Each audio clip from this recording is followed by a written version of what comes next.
warahmatullahi wabarakatuh. Perkenalkan, nama saya Andi Nurisma dengan NIM 23040450013, Prodi Bimbingan dan Konseling. Baik teman-teman, saya akan menjelaskan mengenai 4 teori belajar yang sering digunakan dalam dunia pendidikan. Yang pertama, teori behaviorisme. Definisi teori ini menyatakan bahwa belajar dalam perubahan tingkah laku seseorang dianggap telah belajar sesuatu jika telah mampu menunjukkan perubahan tingkah laku.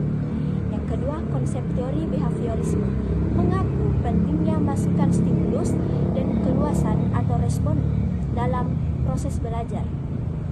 Fokus utamanya adalah pada observasi perilaku yang terlihat. Yang ketiga, implementasi di pendidikan. Contohnya di dalam kelas, ketika guru menggunakan penguatan positif, misalnya pujian, untuk memperkuat perilaku yang diinginkan. Contohnya, memberi pujian kepada siswa yang menjawab pertanyaan dengan benar. Nah, yang kedua itu teori kognitivisme. Definisi teori ini menekankan bahwa belajar melibatkan proses mental seperti pemahaman, memori, pemecahan masalah.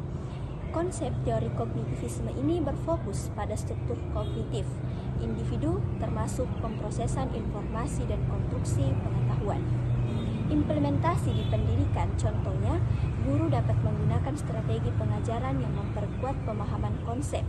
Misalnya, mengajarkan siswa cara mengorganisir informasi dalam bentuk skema atau mengaitkan pengetahuan baru dengan pengetahuan yang sudah siswa miliki. Selanjutnya, yang ketiga, teori konstruktivisme. Definisi teori ini menyatakan bahwa belajar adalah proses konstruksi pengetahuan oleh individu berdasarkan pengalaman dan interaksi dengan lingkungan. Konsep teori ini menekankan aktivitas mental siswa dalam membangun pengetahuan mereka sendiri. Implementasi di pendidikan, contohnya, guru dapat mendorong siswa untuk berdiskusi, eksplorasi, dan mengkonstruksi pengetahuan melalui proyek atau tugas. Baik teman-teman, saya akan menjelaskan sejarah singkat dari teori-teori ini. Yang pertama, teori behaviorisme. Di dalam teori behaviorisme berkembang di Amerika Serikat dan dipelopori oleh John B. Watson pada awal ke-20. Watson menentang pendapat yang umum berlaku saat itu bahwa eksperimen psikologi memerlukan introspeksi. Behaviorisme memandang perilaku manusia sebagai respon terhadap stimulus lingkungan. Teori humanistik. Teori ini, teman-teman, muncul pada tahun 1950-an sebagai reaksi terhadap behaviorisme dan psikoanalisis. Teori ini menekankan pada dimensi manusia dari psikologi dan menganggap bahwa setiap individu memiliki potensi untuk pertumbuhan dan akulturasi diri. Abraham Maslow dan Karl Popper adalah dua tokoh penting dalam teori ini. Selanjutnya itu teori kognitivisme. Di dalam teori ini, teman-teman, menekankan pada proses mental dan bagaimana mereka mempengaruhi pembelajaran. Pembelajaran dipandang sebagai proses aktif di mana informasi diolah, disimpan, dan diambil oleh pikiran. Nah, yang terakhir saya akan menyimpulkan keempat teori pembelajaran tersebut. Yang pertama, teori behaviorisme. Teori ini berfokus pada perilaku yang dapat diamati, mengabaikan proses mental internal. Menurut behaviorisme, pembelajaran adalah hasil dari penguatan dan hukum, dan pengetahuan diperoleh melalui interaksi dengan lingkungan.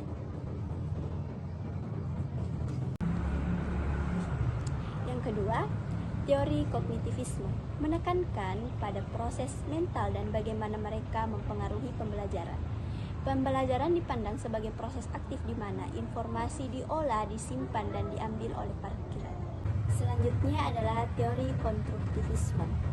Teori ini berpendapat bahwa pengetahuan dibangun oleh pembelajar berdasarkan pengalaman mereka. Pembelajaran dianggap sebagai proses aktif di mana pembelajar mengintegrasikan informasi baru dengan pengetahuan yang sudah ada. Nah, yang keempat itu teori konstruktivisme. Teori ini berkembang sebagai pendekatan pedagogis yang menekankan pada pembelajaran melalui pengalaman. Teori ini juga berangkar pada pemikiran filosofis Pra-Socrates dan dipengaruhi oleh karya Lev dan Jean Piaget. Konstruktivisme ini melihat pengetahuan sebagai proses konstruksi yang dinamis dan subjektif. Baik teman-teman, semoga ringkasan sejarah ini membantu teman-teman memahami sejarah dan perkembangan diri dari masing-masing teori pembelajaran tersebut. Baik teman-teman, teori ini memberikan perspektif yang berbeda-beda tentang bagaimana pembelajaran terjadi dan apa yang mempengaruhi proses tersebut. Masing-masing teori ini memiliki implikasi yang signifikan. Baik teman-teman, keempat teori ini sebenarnya memberikan perspektif yang berbeda-beda tentang bagaimana pembelajaran terjadi dan apa yang mempengaruhi proses tersebut. Masing-masing memiliki implikasi yang signifikan terhadap cara pendidik dan pengajaran dilaksanakan. Baik teman-teman, semoga ilmu ini bermanfaat untuk kita semua. Kurang dan lebihnya mohon dimaafkan. Wabillahi taufiq wal hidayah. Wassalamualaikum warahmatullahi wabarakatuh.